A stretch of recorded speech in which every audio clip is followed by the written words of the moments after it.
Welcome, you have reached Imperial Sports, and today's video is Tyson Fury versus Deontay Wilder 3, the trilogy. Subscribe to the channel, like the video. Let's get into it. This is not going to really be a long video. It's just pretty much a fallen warrior has fallen again. First fight, leading in the draw. Tyson Fury outboxed Wilder in the first fight. If it wasn't for the 2 knockdowns in the first fight, that's what got it to the draw. Second fight, Fury wiped through Wilder. Wilder didn't look himself. He looked dehydrated, and he just didn't look himself. A lot of, conspiracies came, glove, poison water, all that. So brings us to the third fight. And everything in controversy that came up to this moment, there was left with unfinished business, no excuses this time, right? Deontay Wilder put out all these videos. The fight was supposed to happen in July. It did not happen. I think at that moment, Fury needed more time to condition, and he did. So he came out this fight, and pretty much Wilder had a good first round. And after that, instantly in the second round, he showed fatigue. The same problems he's been having that when he said years ago that he didn't do conditioning or run and stuff like that. It was quite evident in his fight. It's been evident for fights, previous fights, and all them videos that they were showing, things that they were working on. Tyson Fury pretty much said he's a one-trick pony. Yeah, he's doing all them training videos, but once he actually get in a fight, all that's gonna go out the door, and that's basically what happened. You stick to what you used to or whatever.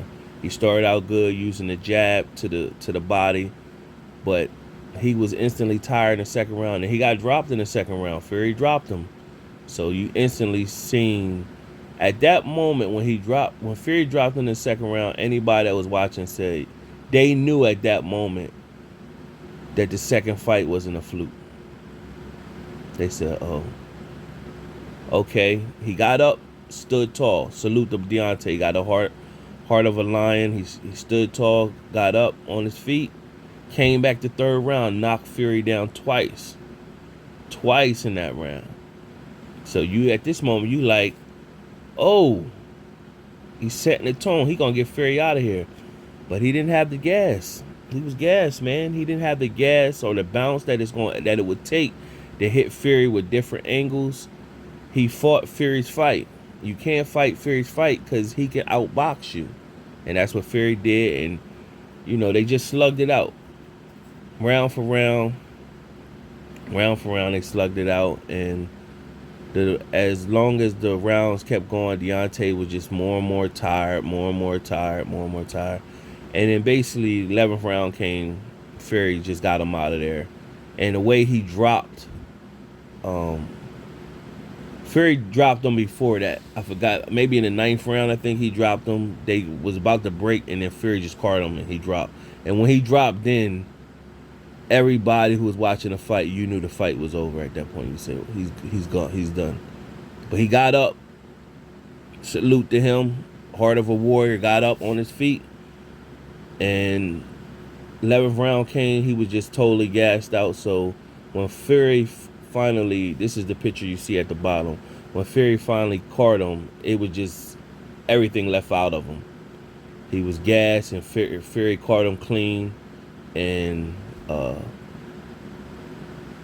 that's what the end result was. The referee instantly called it out. Now, what you will see is that what did Sugar Hill do for Fury is that to me, Fury used to just punch from the hip, not put really much on it. And what I think Sugar Hill taught Fury to do, even though Fury's not a big puncher, he taught him how to put his body into his punches. That's what they work on.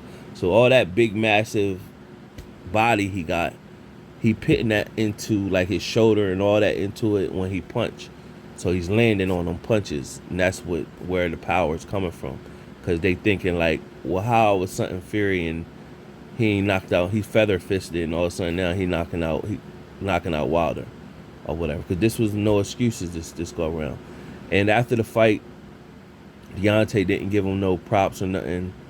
Deontay pretty much left out the ring, and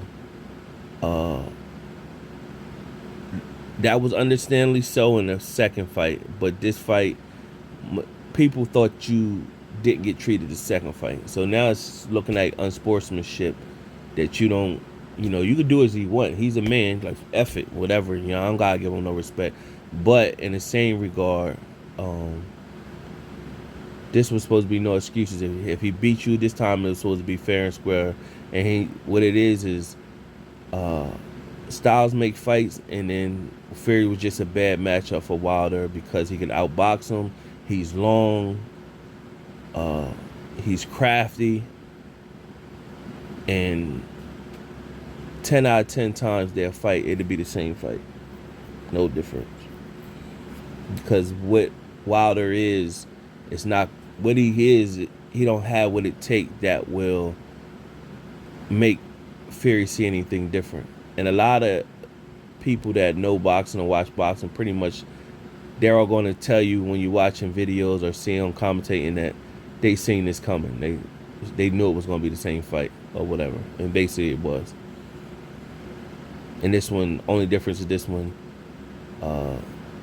you can't say that with the excuses now. I'm already hearing some of the excuses. Now, I will say this. I forgot to add this in there. After the third round, so somewhere between the fourth and the seventh round, you start seeing Deontay Wilder hold his left arm.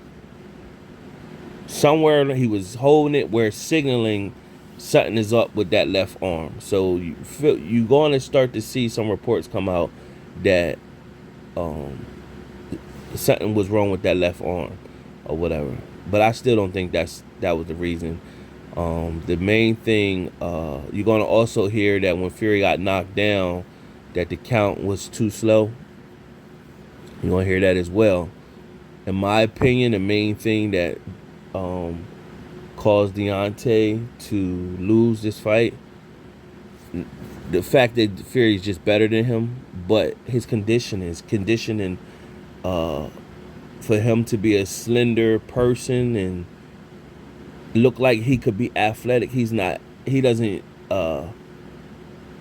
show any athleticism, speed, any of that, man. Combinations, hitting from different angles, bouncing. He don't got no bounce, to give head movement, bouncing where he could get in and get out and hit Fury, and Fury don't see it coming. None of that. He fights, Fury fights, slow motion, the whole fight, man. So that's all my take on the matter. At the end of the day, Deontay fought like a warrior. You know what I'm saying? He been through a lot through this whole process, Fury stuff and all this, man. Deontay, some people would say for him to just get back in there. I don't know where he goes from here. There's still some more fights out there for him.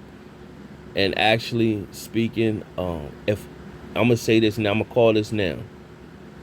Say, I think Usyk and Joshua 2 was supposed to be February 22nd. If I'm Deontay, I sit out. Say Joshua lose the second fight with Usyk.